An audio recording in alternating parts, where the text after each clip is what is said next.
Halo semuanya, kembali lagi sama aku di Matematika Paket B pertemuan keempat. Jadi pada pertemuan kali ini kita bakal belajar mengenai kesebangunan dan kekongruenan dan juga bangun ruang sisi lengkung. Jadi daftar isinya adalah yang pertama kekongruenan, habis itu kesebangunan, terus ini ruang sisi lengkung itu, bangun ruang sisi lengkung itu isinya ada tabung, kerucut, dan juga bola. Jadi kita langsung masuk ke pembahasan yang pertama yaitu kekongruenan. Kongruen itu apa sih? Jadi kongruen adalah dua bangun yang mempunyai bentuk dan ukuran yang sama. Jadi kalau kayak misalkan segitiga ABC sama DEF ini, lihat deh, ini A sama C itu sama dengan DF. Terus AB itu sama dengan DE. Terus BC sama dengan EF. Dan ini perbandingan sisi-sisinya itu sama dengan 1 karena mereka ukurannya harus sama. Jadi, atas, penyebut dan pembilangnya itu sama, jadi pasti hasilnya 1 gitu. Terus ini juga sudutnya juga harus sama, ini B itu sama dengan sudut E, terus sudut A sama dengan sudut D, sudut C sama dengan sudut F gitu. Ini juga berlaku kalau misalkan, apa namanya, kalau misalnya posisinya beda. Ini bentuknya nggak rapi banget, cuman misalkan ini tuh sama aja, ini 4 4, ini persegi, terus ini juga persegi nih, tapi perseginya dimiringin, tapi sisinya kan sama semuanya kan. Jadi ini juga disebutnya dengan kongruen. Tuh, terus kita masuk ke kesebangunan. Nah, kalau kesebangunan ini dia punya bentuk yang sama, bentuknya aja yang sama. Walaupun ukurannya berbeda. Nah, kalau misalkan bentuknya sama tapi ukurannya berbeda, berarti ukuran sisi-sisi yang bersesuaian harus sebanding atau proporsional. Jadi, misalkan di sini kita lihat dulu ya, ini kan berarti siku-sikunya ada di sini. Berarti yang ini nih, 1, 2. Berarti yang diapit sama siku-siku itu mana? Yang EF sama AB. Berarti ini udah pasti sama nih, EF sama dengan EF per AB gitu. Terus mana lagi? Seberangnya siku-siku. Ini juga pasti bersesuaian kan, CD sama AG, GH gitu kan, sama aja. Ini juga berarti bersesuaian, terus berarti atasnya ada apa? AD sama EH. Nih, AD sama EH. Terus satu lagi FG sama BC gitu kan. Jadi dia pasti udah sama. Ini perbandingannya semuanya harus sama gitu karena dia sebangun. Sudut-sudutnya juga sama di sini. Berarti karena ini sudut C, itu kan berarti yang X, ya nggak? Sama nggak?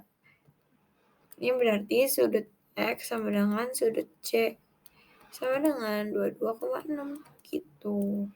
Terus kita cari sudut dia di sini dan ini sama dengan sudut Z. Gitu.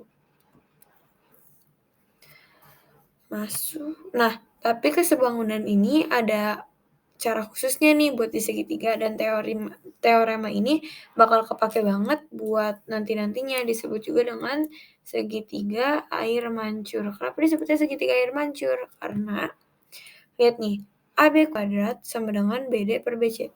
AB itu mana? AB kuadrat sama dengan BD kali BC. Ya, terus kita masuk ke yang selanjutnya.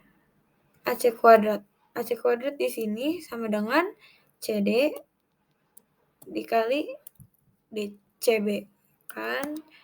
Terus selanjutnya lagi AD kuadrat ini sama dengan DB dikali DC. Jadi ini bentuknya kayak air mancur, makanya disebut dengan teorema air mancur gitu. Masuk ke slide selanjutnya. Kita udah masuk ke bangun ruang sisi lengkung.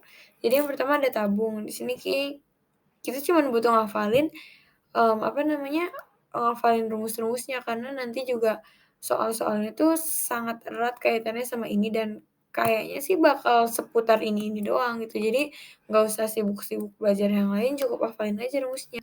Kalau volume itu hampir semua prisma, prisma itu yang punya alas dan atas sama ya. Ini kan kalau misalkan tabung ini disebut juga dengan prisma alas alas lingkaran. Mana lagi nih?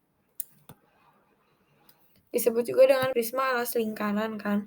Nah, jadi yang kita butuh cari itu adalah luas alasnya dikali tinggi. Karena alasnya adalah lingkaran, makanya kita pakai pi r kuadrat dikali tingginya.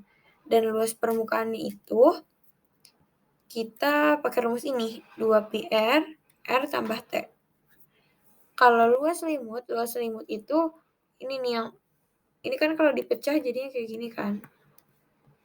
Nanti ini selimut jadi atas, ini di bawah. Ini kayak gini. Luas selimut itu bagian ininya. Luas selimutnya adalah 2 pi r kali T. Terus masuk ke kerucut, volumenya juga tinggal hafalin aja. Ini pi r kuadrat kali T itu kan rumus tabung. Rumus volume tabung. Tapi kalau kerucut, dia itu dipakein sepertiga. Sepertiga kali volume tabung. Selimutnya itu juga sama kayak yang tadi. Kan ini gini bentuknya. Selimutnya itu yang ini, yang atasnya pokoknya. Dan ini pi kali r kali s. S itu yang ini. Kalau tinggi itu dari titik tengah lingkaran, dari pusat lingkaran ke atas, ke paling puncak.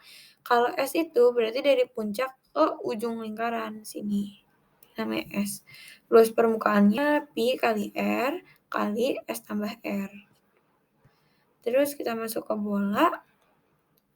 Bola itu punya volume 4/3 kali pi r pangkat 3 gitu. Jadi ingat-ingat aja.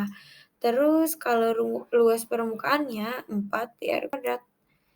Dan kalau luas permukaan setengah bola, kita pakai 3 kali pi kali r kuadrat. Jadi ini rumus-rumusnya kalian hafalin aja buat sementara. Enggak sih, emang harus ingat ya guys buat semuanya gitu. Dan udah materi kita yang kali ini cukup sedikit bukan? Jadi aku harap kalian semuanya ngerti, tapi kalau enggak juga nggak apa-apa, tanya banget nanti waktu di sesi diskusi. Nanti aku juga insya Allah bakal bikin video buat soal latihannya. Kalau misalkan pada nggak ada yang nanya, cukup nonton video latihannya aja gitu. Oke deh guys, nanti jangan malu bertanya ya. Makasih udah dengerin. Wassalamualaikum warahmatullahi wabarakatuh.